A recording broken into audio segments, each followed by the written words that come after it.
எதிர்கட்சி தலைவர் பழனிசாமி அவர்கள் தங்கிட்ட ஆட்சி அதிகாரம் இருந்தப்போ எதையும் செய்யாம தமிழ்நாட்டு உரிமைகளுக்காக குரல் கொடுக்கிற தெம்போ திராணியும் இல்லாம அடிமை சாசனம் எழுதி கொடுத்தார். பாஜக தன்னோடு இருக்குன்னு இப்பவும் வாய் துடுக்கோடு பேசிட்டு இருக்கிறாரு. எதிர்கட்சி தலைவர் மாண்பே இல்லாம தரந்தாந்து என்னை உரிமையில பேசிட்டு இருக்கிறார். கொள்கை இல்லாம தொடை நடுங்கும் பழனிசாமி அவர்களுடைய தரத்தை மக்களோட அந்த மக்கள் தெளிவாக எடை போட்டு பார்ப்பாங்கன்னு நானும் விட்டுட்டேன். ரெய்டுகள் இருந்து தன்னை காப்பாத்திக்க அதிமுகவை அடை வச்சுட்டார். திராவிடம்னா என்னன்னு கேட்டப்போ அதெல்லாம் எனக்கு தெரியாதுன்னு சொன்ன அவர் அண்ணா திராவிட முன்னேற்ற கழகத்தோட தலைமை பொறுப்பில் இருக்கிறார். இன்றைக்கு அவர் திராவிடம்னா என்ன தெரியாம அதிமுகவுடைய தலைமை பொறுப்பில் இருக்கிறார். அதான் வெட்கக்கேடு. அதிமுக தொடங்கினப்போ தன்னுடைய கொள்கை அண்ணாயிசம்னு சொன்னாங்க.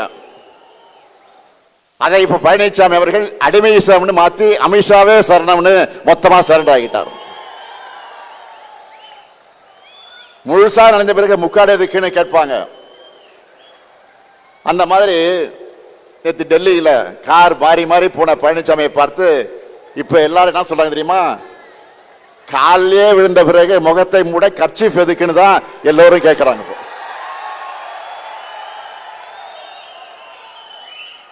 இதுல அவருடைய திறந்தாழ்ந்த பேச்சுக்கெல்லாம் நான் பதில் சொல்லணுமா?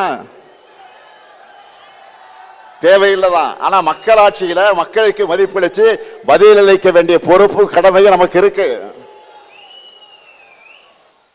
அது வெறும் சொல்லால அல்ல, செயல்களாலும் திட்டங்களாலும் பதில் சொல்லிட்டு இருக்கிறோம்.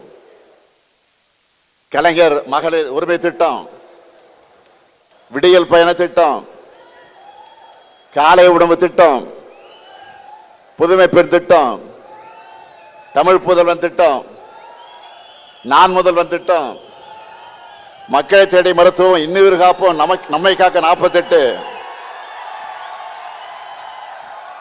ஊட்டச்சத்தை உறுதி செய், தோழி விடுது, கலைஞர் கனவு இல்லம், உங்களுடன் ஸ்டாலின், நலங்காக்கும் ஸ்டாலின், தாயுமானவர் திட்டம், அன்பு கரங்கன்னு லிஸ்ட் பெருசா இருக்கு.